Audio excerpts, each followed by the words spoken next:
আজকের আমি বানিয়ে দেখাবো পনির সয়াবিন পকোড়া। খুব টেস্টি, খুব ইজি একটা রেসিপি আমি আজকে করে দেখাবো।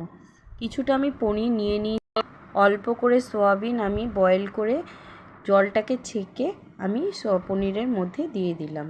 এরপরে আমি অ্যাড করব চিলি ফ্লেক্স, ঝাল অনুসারে দেবেন, ব্ল্যাক পেপার অল্প পরিমাণে।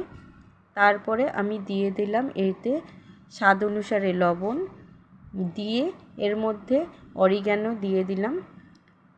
সব একসাথে ভালো করে আমি মিক্স করে নিলাম। পনিরগুলোকে আমি একদম টুকরো টুকরো করে দেবো যাতে গোটা গোটা না থাকে। সব একসাথে আমি ভালো করে মাখিয়ে নিলাম। আমার রান্নাটা ভালো লাগলে একটু লাইক সাবস্ক্রাইব করে রাখবে, ফলো করে রাখবে। তারপরে এর মধ্যে আমি অ্যাড করব চালের গুঁড়ি 1 চামচ আর 2 চামচের মতো কর্নফ্লাওয়ার। তারপরে ধনেপাতা আমি দিয়ে দিলাম, দিয়ে আমি সব একসাথে মাখিয়ে নিলাম। মাখিয়ে এগুলোকে ছোট ছোট বলের আকারে আমি তৈরি করে নেব।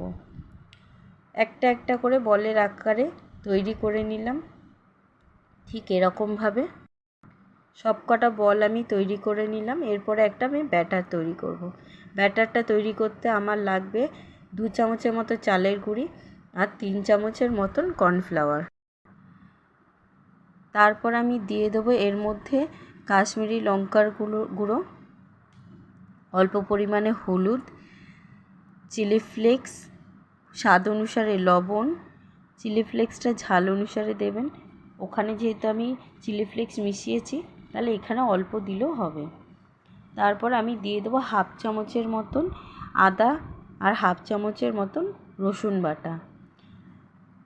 তারপরে আমি এগুলোকে সব একসাথে ভালো করে মিশিয়ে নেব। অল্প অল্প জল দিয়ে আমি মেশাবো।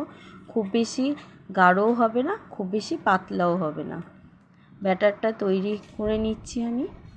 আমার রান্নাটা ভালো লাগলে প্লিজ রিকোয়েস্ট রইল একটু সাবস্ক্রাইব করবেন, ফলো করবেন, একটু লাইক করে রাখবেন। তাহলে নিত্য নতুন রান্নাটা যখন আমি দেব তাহলে দেখতে পারবেন।